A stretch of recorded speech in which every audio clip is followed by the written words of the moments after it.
B Ramanjaneyulu గారు Prathipadu MLA and Beesetti Babji గారు Loksatta AP అధ్యక్షులు. రామాంజనేయులు గారు, బాబ్జీ గారు నమస్తే అండి. రామాంజనేయులు గారు మీతో స్టార్ట్ చేద్దాం. కూటమి వచ్చిన 21 నెలల్లో 5.5 లక్షల మంది పేదలకు సొంతింటి కల నెరవేర్చినట్లు సీఎం చంద్రబాబు తెలిపారు. మీ ప్రభుత్వ పనితీరుకి ఈ నెంబర్ను ఒక ప్రోగ్రెస్ రిపోర్ట్ అనుకోవచ్చా? తప్పకుండా అమ్మా.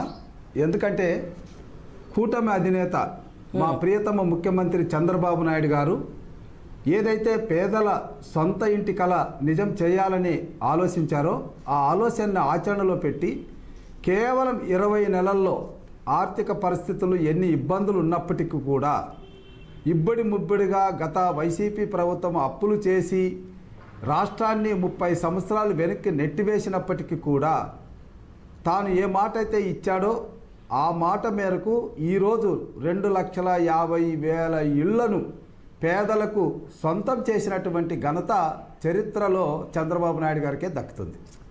ఇక్కడ ఒక విషయం మనం ఆలోచించాలి. పేదల సొంత ఇల్లు అన్నటువంటి కాన్సెప్టే తెలుగుదేశం నుంచి పుట్టిందమ్మా.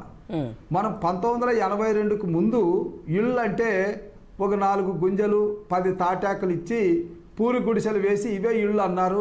వాటికి పేరు కూడా పెట్టారు. అయితే మొట్టమొదట భారతదేశంలో నందమూరి తారక రామారావు గారు ఆ రోజుల్లోనే 6,000 రూపాయలు ఖర్చు పెట్టి పేదలకు పక్కా ఇల్లు ఉండాలని చెప్పి కట్టించి ఈ దేశానికి పరిచయం చేసినటువంటి వ్యక్తి. ఆ కోణంలోనే చంద్రబాబు నాయుడు గారు పేదలు కూడా భవంతుల్లో ఉండాలి, మిద్దెల్లో ఉండాలని G+3 అమ్మ, G+3 ఎవరైతే ధనవంతులు ఉద్యోగస్తులు ఈరోజు అపార్ట్మెంట్లు కల్చర్ చూస్తున్నామో అది 2017-18లోనే 2017-18లోనే దాదాపుగా 38,000 కోట్ల రూపాయలతో 4,65,000 యూనిట్లను పేదలకు అందించాలి అన్నటువంటి ఆలోచనతో పట్టణాల్లో ఉన్నటువంటి పేదలకు స్లమ్ ఏరియాలో పూర్తిగా ఘోరాతి ఘోరంగా నివాసం ఉంటున్నటువంటి ప్రజల్ని ఆదుకోవాలి, వాళ్ళని ఒక సురక్షితమైనటువంటి ప్రాంతంలో గౌరవప్రదమైనటువంటి జీవితాన్ని తమరన్నట్టుగా జీవన ప్రమాణాలు మెరుగుపడే విధంగా వారి పిల్లలు వారు భవిష్యత్తులో ఎక్కడ కూడా న్యూనత భావానికి లోను కాకూడదని ఈ టిడ్కో ఇళ్ళు అనేటువంటిది ప్రారంభించారు. ఆ రోజు 2 సంవత్సరాల్లోనే ఎంతో గణనీయమైనటువంటి అభివృద్ధి సాధించింది. కొన్ని లక్షల ఇళ్ళు కూడా పూర్తి దశలోకి వచ్చాయి. మరి అయితే దురదృష్టవశాత్తు 2019-24 మధ్యన వచ్చినటువంటి వైసీపీ ప్రభుత్వం చంద్రబాబు నాయుడు గారికి పేరు వస్తుందని దేశంలోనే G+3 భవనాలు ఇంత శీఘ్రగతిన ఇన్ని యూనిట్లు కట్టినటువంటి ఘనత చంద్రబాబు నాయుడికి దక్కుతుందన్నటువంటి అక్కసుతో దాన్ని పూర్తిగా నిర్వీర్యం చేశారు. వాటికి రంగులు వేయడానికి చూపిన ఆసక్తి తర్వాత వాళ్ళు ఏమీ చేయకపోయినా కూడా అత్త సొమ్ము అల్లుడు దానం చేసినట్టు వాటికి పట్టాల మీద ఆయన ఫోటోలు వేసుకున్నాడు. పట్టాల మీద వాళ్ళు ఫోటోలు వేసుకొని ఆ భవనాలకి వాళ్ళ పార్టీ జెండాల రంగులు కొట్టి డబ్బులు దుర్వినియోగం చేశారే కానీ కనీసం పూర్తి అయినటువంటి దాదాపుగా అప్పటికే 2 లక్షల ఇళ్ళు పూర్తి అయినటువంటి పరిస్థితులు ఉన్నాయి. ఆ ఇళ్లకు కనీసం ఒక 10-20 కోట్లు ఖర్చు పెట్టి కరెంటు సౌకర్యం కానీ మంచినీళ్ళ సౌకర్యం కానీ డ్రైనేజ్ కానీ రోడ్లు కానీ ఇచ్చినట్లయింది ఉంటే ఈరోజు ఈ 2,50,000 మంది ప్రజలు ఏదైతే ఉన్నారో పేదలు 7 సంవత్సరాల క్రితమే ఆ ఇంటిలో గృహప్రవేశం చేసి ఎంతో జీవన ప్రమాణాలు మెరుగుపరుచుకునే వాళ్ళని చాలా అగౌరవపరచడము, వాళ్ళని వెనక్కి నెట్టేయడము, మరి వాళ్ళని 7 సంవత్సరాలు వాళ్ళని అక్కడే ఆ స్లమ్ ఏరియాలోనే ఉండేటట్లు చేయడం అనేటువంటి ఒక దుస్థితికి మన వైసీపీ అధినేత జగన్మోహన్ రెడ్డి గారు కారణమయ్యారు. ఓకే బాబ్జీ గారు, టిడ్కో ఇళ్లే కాదు వివిధ పథకాల కింద అర్హులైన పేదలకు ఇచ్చిందే కాకుండా ఈ డిసెంబర్ లోపే మరో 4.5 లక్షల ఇళ్ల నిర్మాణం కూడా పూర్తి చేసి పేదలకు అందిస్తామని సీఎం చంద్రబాబు ఇవాళ ప్రకటించారు. వాటి పనుల పురోగతి మరి ఏ దశలో ఉందండి?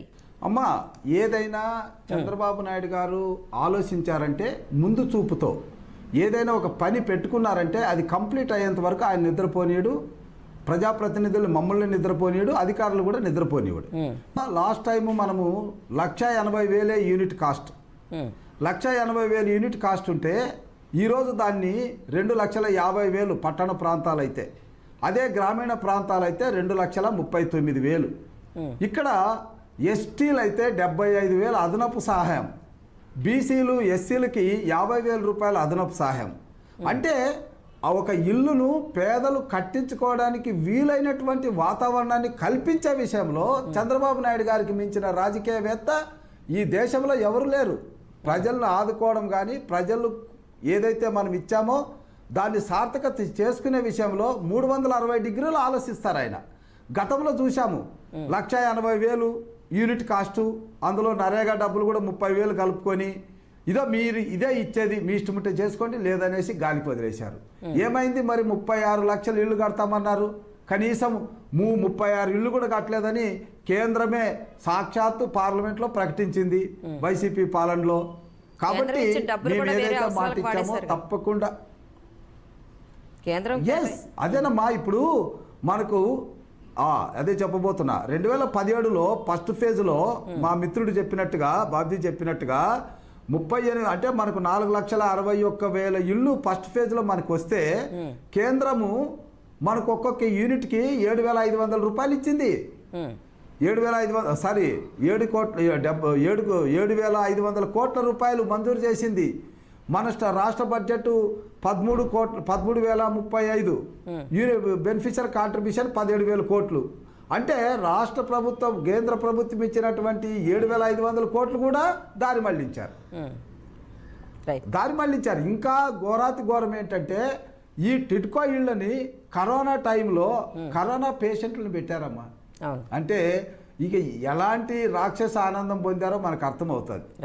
ఎవరైనా ఒక ఇంట్లోకి పేదవాడు తరతరాలుగా కలలుగన్నటువంటిది, అందులో ఒక మిద్దింట్లోకి, మేడలోకి వెళ్తామన్నటువంటి ఆనందాన్ని కాలరాశారు. అక్కడికి మా అడవి తక్కల పాడులోనే, మా పత్తిపాడు నియోజకవర్గంలోనే అక్కడ మరి కరోనా టైంలో పేషెంట్లను పెట్టి మరి వాళ్ళని ఒక రకంగా భయాందోళనకు గురి చేసినట్టే కదా. ఇది పేదలను ఆదుకునే విధానమా? పేదలకు ఇచ్చే ఆస్తుల్లో చూసేటటువంటి పద్ధతి ఇదేనా?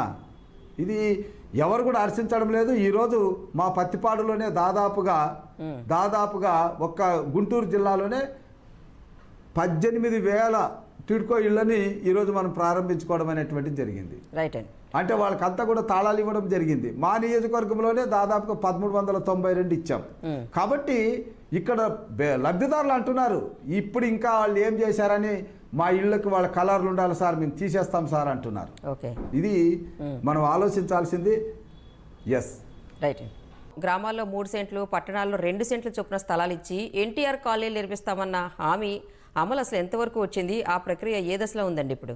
అమ్మ, ఇప్పుడు ఇక్కడ 2 సెంట్లు 3 సెంట్లు ఇస్తామన్నటువంటి విషయంలో 2019-24 మధ్యన అంటే మరి పరిపాలన అనుభవం ఉందా లేదా పరిపాలన రాహిత్యమా, అనుభవం లేకపోవడమా అన్నటువంటి విషయం మీద నేను ఒక 35 సంవత్సరాల అనుభవం ఉన్నటువంటి ఒక పరిపాలన, ఒక ఐఏఎస్ ఆఫీసర్గా, రిటైర్డ్ అయినటువంటి ఆఫీసర్గా నాకు కొద్దిగా ఆశ్చర్యం అవుతుంది.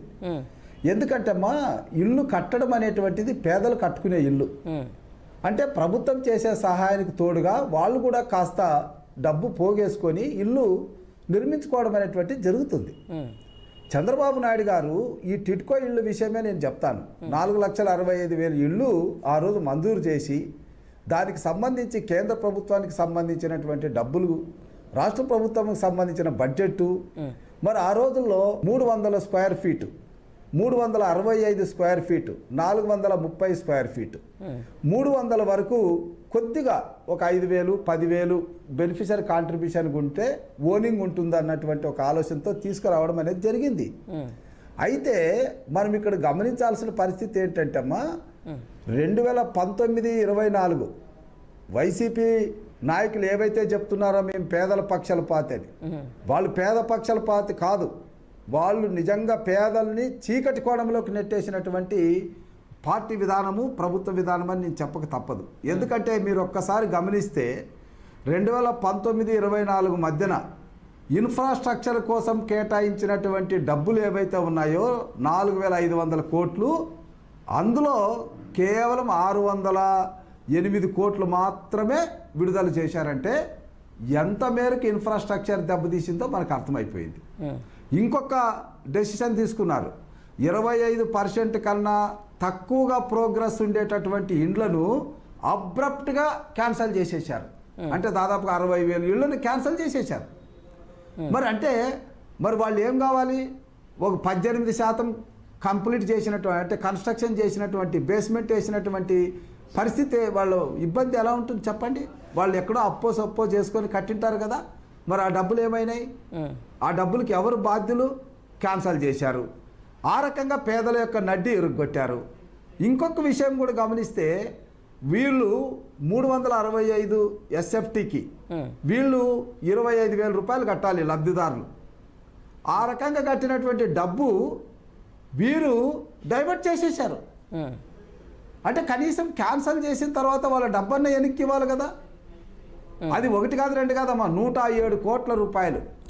ఎంతమంది లబ్ధిదారులు అంటే దాదాపుగా మనకు 83,865 మంది లబ్ధిదారులు, అంటే దాదాపుగా 1,00,000 మంది. 174 కోట్ల రూపాయలు. చిన్న మొత్తం అమ్మ ఇది. పేదలు ఎంతో 25,000 కట్టాలంటే ఎన్నో కష్టాలు పడి ఆ డబ్బు కడితే, ఆ డబ్బు వాళ్ళది క్యాన్సిల్ అయిన తర్వాత ఆ డబ్బులు వెనక్కి ఇవ్వలేకపోయారు. ఇలాంటి పరిస్థితుల్లో ఈ టిడ్కో ఇళ్ళు ఒక చీకటి కోణాన్ని చూశాయి. మళ్ళా 5 సంవత్సరాల తర్వాత మళ్ళా వెలుతురును చూశారు. ఈరోజు వాళ్ళ ఆనందాన్ని చూస్తే చాలా ముచ్చటేసింది. 300 యూనిట్ల వరకు కేవలం ₹1, 300 SFT వరకు కేవలం ₹1 రిజిస్ట్రేషన్ చేయించడం జరుగుతుంది.